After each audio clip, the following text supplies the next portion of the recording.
Panjangka bisa jangkep. Kalau mentok kuduning tak jangkah. Pangangen-angenku abot nanging najan to abot dikaya ngopo. Aku besok jumeneng dadi raja ana ing kerajaan Baghdad. Nanging sing gawe bingung ing atiku, aku ning kene Baghdad iki mung trimo sak putra saka garwa selir. Apa aku yang mengkone bisa kelakon jumeneng dadi raja ning kerajaan Baghdad? Putraku Salabi.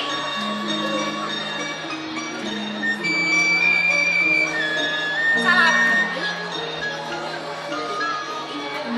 Kanjeng Ibu Robiatin.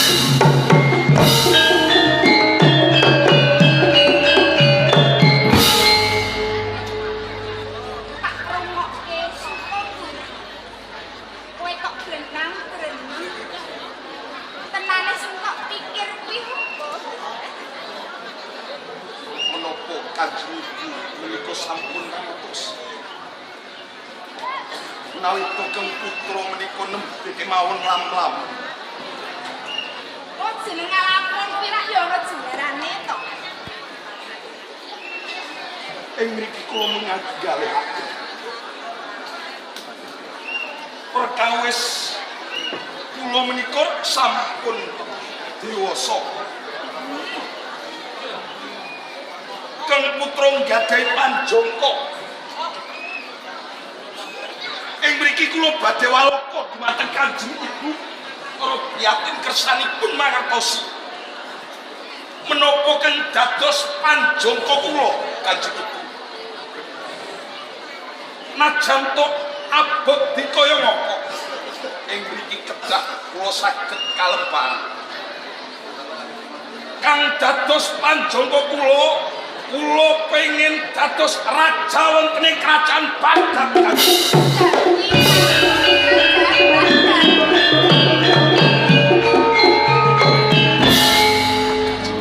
Salabi. Kabeh panjangkamu kuwi apa wis kok pikir lan kok ngitung. Jeneng kowe kuwi sapa? Bener kowe putra raja utawa ratu. Nanging kowe mung patutan saka garwa selir. Cara silah pararatkan deh. Sing menang jumeneng ratu ning kerajaan Baghdad wis sedulurmu. Risman. Dudu kowe. Mergo Risman kuwi turontos bapa raja patutan ibu ratu. Mula cabar ki yo nek cabar terus. Anggonmu kepengin nglenggahi daftar kapraban ana ing kerajaan Baghdad. Kanjeng Ibu ngendikan kalamuntuk ingkang patut jumeneng dados raja menika ingkang parikedah turuntus ratu lan ibu ratu ingkang patut dados raja wonten ing kerajaan Baghdad. Kanjeng Ibu ngandhakaken mbok bilih Risman. Iki bener pancen. Kanjeng Ibu. Piye? Ing mriki kula pengin miterang dumateng Kanjeng Ibu Robiatin.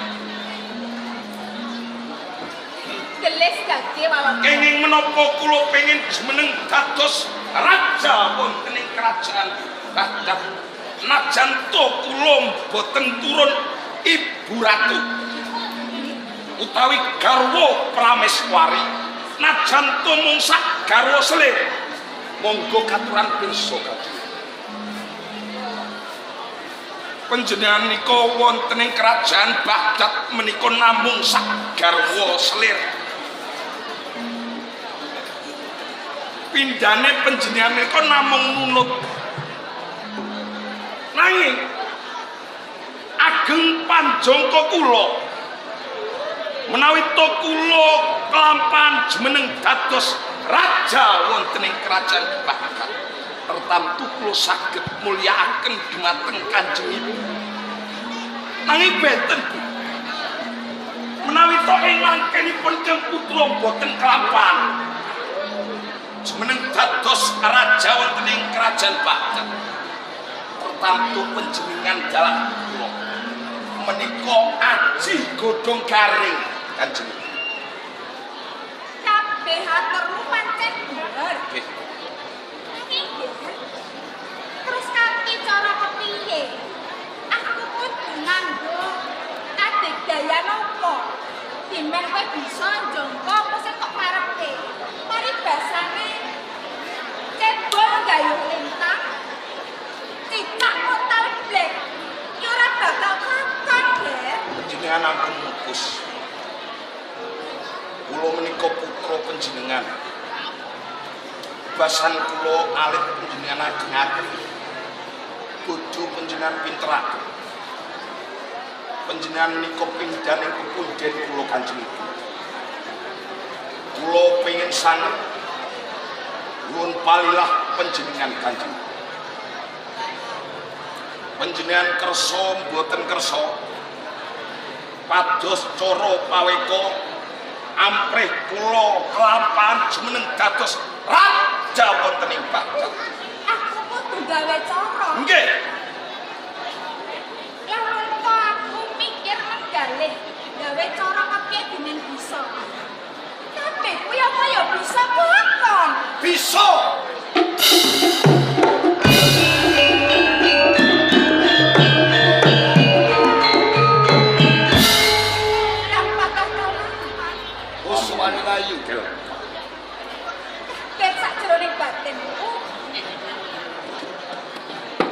Bareng tekane sampeyan ngandhake bisa kelakon. Tapi kuwi ora bisa kelakon Kakang jalanan apa? Cara silah para ratu wis ngandhake. Yen to sing menang jumeneng ratu kuwi kudu turastos Bapa Raja lan Ibu Ratu. Kanjeng Ibu, cekap. Paman. Bagya mulya rasaning kula najan dereng kelampahan. Kula dereng kelampahan jumeneng dados raja wonten ing kerajaan Baghdad. Nanging nalikaning paman kelmanan ngandhaken kalamun bisa kelampahan kula jumeneng dados raja. Kanthi margi kang kados pundi mawon. Ngaten, nyuwun sewu Ndara Putri. Piye Kakang? Napa sebabipun kula lanyo-lanyo bilih ingkang putra saged jumeneng raja wonten ing kerajaan Baghdad. Jen Basuki kedah Mawa Prabeya Leres. Pandangka kedah dijangkah tanpa dijangkah sengara badhe gampah lagi to. Pancen cara silah paraton ingkang putra menika mboten menang jumeneng raja wonten ing kerajaan Baghdad jalaran kang menang jumeneng raja amijil saking garwa Prameswari ing mangka sang putri menika garwa pamingit utawi garwa selir nanging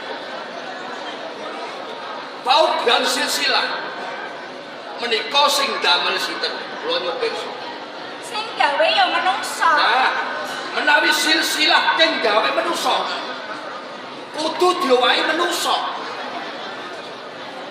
Kudu diwahi menungsa. napa sebabipun